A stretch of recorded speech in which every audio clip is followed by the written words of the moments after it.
God, my face looks really bad in this light.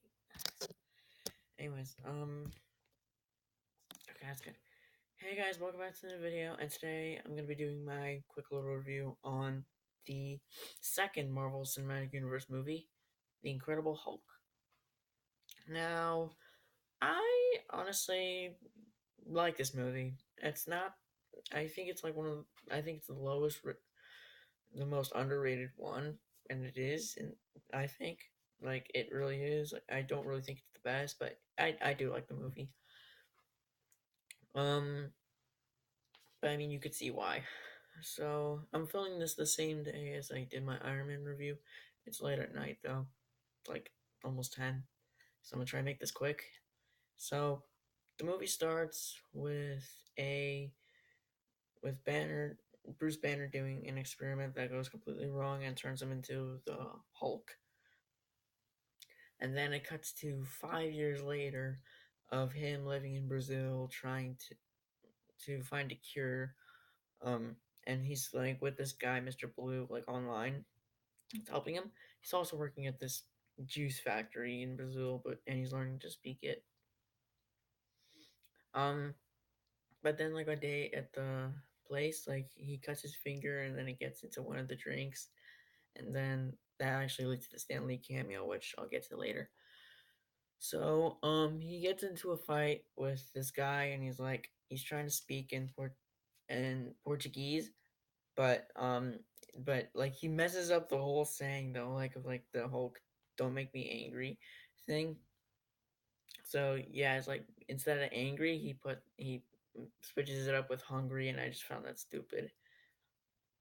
Anyways, so he goes home. He likes like oh he actually gets like this flower that should help him with cure the Hulk, and so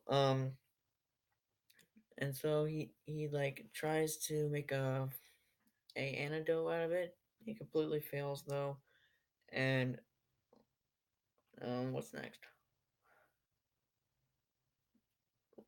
Oh yeah, then he tells Mr. Blue that the flower didn't work. Oh my god, this light's annoying. Anyways, so the flower didn't work, and then oh, okay, sorry, I opened the drawer. Anyways, so in America, Stanley like drank the drink, and then like exposed him like to more gamma radiation in his body because Bruce's blood has gamma radiation inside of it. And so the U.S. Army finds out about this, and I think his name is like Thunderbolt Ross. Is like that's the Hulk that we need to go after him. He's in Brazil, so he does go out. They do go after him with this guy. Like we all, I'm just gonna call him the Abomination because I don't really know his real name. Anyways, so we so he gets so it's this chase scene to the juice factory and like messes everything up. Turns into the Hulk. And oh yeah, fun fact: if Bruce gets past 200 beats a minute, like heartbeats a minute, he turns into the Hulk.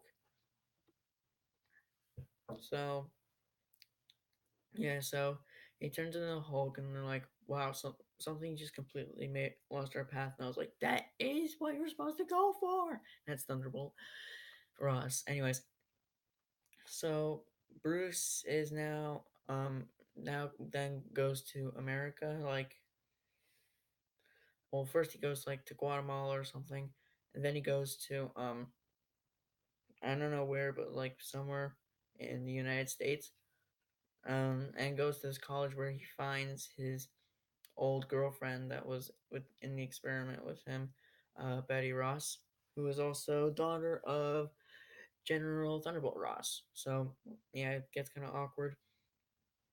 So then he, so yeah, then like he goes to this pizza shop where he knows like this guy, and then And then Betty and her new boyfriend come there, and then she sees Bruce, and then they just like have like a whole like blah blah, all that weird crap. So he's telling her he's trying to find a cure for the Hulk, and then they go to New York City, where they go find Mr. Blue, Oh yeah, by the way, Bruce's code name is also Mr. Green, so I found that kind of funny. Anyway, so they go there, and I don't really remember his name. I'm just gonna call him Blue, just because. Anyways, so they try to find they make an antidote, and then we finally see Bruce turn into the Hulk after like an hour into the movie, maybe more. Oh yeah, there's also this one scene at the college that I forgot to mention, like where it completely cuts to something, um, like completely like so they get cornered, and then they're now going to New York. Sorry, I don't want this thing to come up. Anyways, yeah, but I heard that the scene got cut because it was like too brutal for the movie, and so they just like cut it from like everything. But okay, so yeah, so like we finally see him go like, "Rah!" And then it's just like, "Shoo." But then but then they find, yeah, they find them, and then hold on. Okay, I made a new one of these. Anyways, so yeah, they like they get kidnapped, and then Abomination like puts like this the soldier super soldier serum in his body, and then like with all this other crap he puts in his body, turns him into the Abomination. And there's like this big like destroying thing in Harlem. It is in Harlem, and yeah, it's connected to this. It's in the MCU. This did not feel like an MCU movie for some reason. I'll get into that later. But yeah, so like they're in a helicopter, and then they go to Harlem. Bruce is like, oh, I have to jump, and then I'll turn into the Hulk. But Betty's like, don't. What if you don't? And then it just goes like, and but he's like, he doesn't turn. He's like, oh, now he actually says the word I don't want to say because I want to get demonetized later. And he crashes in the ground, but then he turns into the Hulk. So I'm like, whoo. Anyways, so yeah, there's like this big fight scene in Harlem, and like at the last, like I think like maybe like the last 5 minutes of the fight, um, like we're in like this like really like this old ruined building.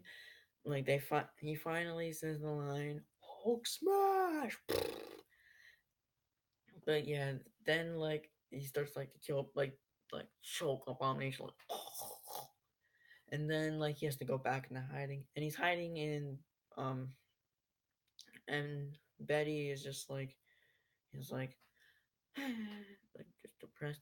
And Bruce is in British Columbia where he just lives alone, and he's actually now able to control the Hulk, like, and that's kind of the end of the movie. So then, General Ross is at like this bar, like with a green drink, and then Tony Stark comes in, and he's like, "I'm building a team of special people. You and your people at Shield told me." Well, I don't. I think it was like your people at Shield told me that you want to build a team of people with special abilities. End of movie. I think this movie's just fine. I think it's like if I were to put it from like best to worst, it'd probably be at worst, like at the bottom. But I still think it's a good movie. A lot of MCU films are, and then there's some that are just like really low. Um, Honestly, I think Abomination could have used so much work because, like, what is that guy doing? Like, what? Like we barely know his motivations. Always, he's only just like there to like to do orders for this guy. He doesn't like have any motivations or anything like that. Anyway, the only time villains got good was like what film was it? I think it was like around like I don't know, like somewhere before Spider-Man Homecoming, but yeah, that's only when films started to get good. But my thing's about to go off in like 45 seconds, so I'm gonna just make my last things quick. Um, so I think my next video will be my review on Iron Man 2. I'll try to like squeeze in like other videos just so you guys don't get bored of like the same review videos. Yeah, my thing's about to go off in like 25 seconds. So, what other news do I have? Um, oh yeah, so I'm gonna have three more videos out like this coming week, just like Iron Man. So Iron Man 2, Thor, and Captain America: Winter Soldier. Oh, that's it for the video. So I'm sorry I didn't get my point across, but see you guys next time. Bye.